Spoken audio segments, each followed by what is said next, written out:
So this is the fourth session on the spinal cord of and the central nervous system, and the last one. This is about reflexes.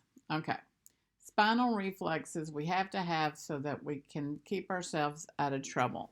They're fast, involuntary actions that occur in response to a stimulus, like think stepping on a nail or touching something really hot.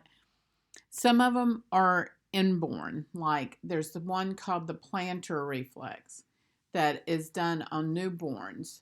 And you run your finger around their plantar, if you remember, that's the sole of their foot, and they withdraw, they pull it up. Then some are learned from the response to something being sharp or pain or things like that. Okay, if it is in the spine, it's a spinal reflex, and that's what we're mainly going to talk about today. In the spine, in the brain stem, it's called a cranial reflex. Okay, there's five components. Remember, if we're going to have a reflex, first thing we have to do is sense the stimuli. So the sensory receptor on the distal end of the neuron, remember that's the farthest away point from the midline of the neuron. Okay, the sensory receptor goes to the sensory neuron. It's generally attached to it. It goes all the way to the central nervous system, which remember is called the integrating center, and it can go directly to the motor and go right back out.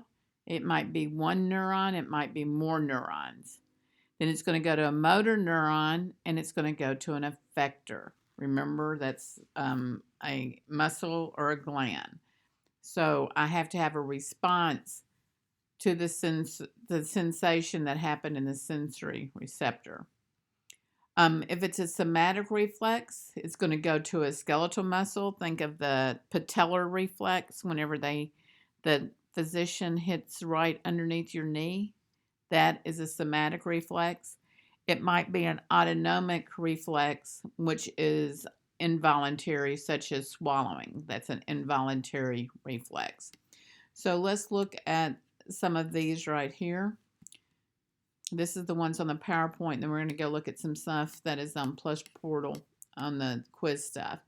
Okay, so here you can see is a reflex as our skin, and let's say that it's a reflex to somebody, like something sharp on the skin itself. It's going to go, and the impulse is going to travel down this afferent neuron into the spinal cord, and the spinal nerve, sorry. It's going to go and follow down the afferent neuron in the spinal nerve, and then go through the dorsal root ganglion and the dorsal root into the posterior gray horn or the dorsal gray horn. Here it's going to go to an interneuron, and then it's going to go out to the next motor neuron. So here it has two synapses between the interneuron and the afferent, and then the interneuron and the efferent.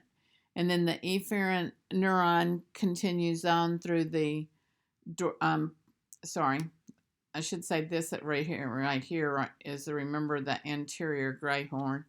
Now it's going to go out and go to the anterior ventral root, and then go out all the way, same spinal nerve, traveling down to where it branches off into the skeletal muscle to move. If you look, this is designating the same thing, but here is the patellar reflex. Again, it has all of the parts right here, so this is really good. But if you notice, this is a monosynaptic reflex. It doesn't have an interneuron at all. The afferent neuron goes all the way through to the gray horn, and then connects directly to the efferent neuron. So there's no interneuron here like there is an interneuron here. Okay, if we look here at this one, we can see, go through, and this one we looked at in the last lesson. Here we have a reflex coming in and how it travels through the spinal nerve until it gets to the dorsal gray horn. and then goes to dorsal root through the ganglion, through the dorsal or the posterior gray horn, and then goes out the anterior gray horn through an efferent neuron all the way to the anterior root. Did I say this is the anterior gray horn? And this is going through to the anterior root all the way until it gets to an effector, because this is an efferent neuron. Remember, that's where efferent neurons go. This one is telling you the same thing right there, and then you've got this one that you can use as a labeling and trace the reflex if you need to.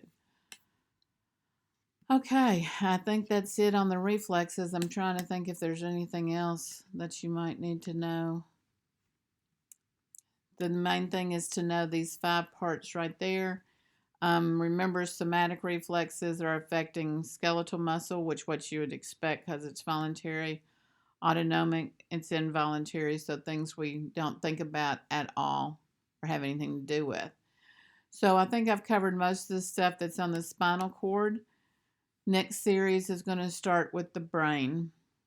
See you guys later.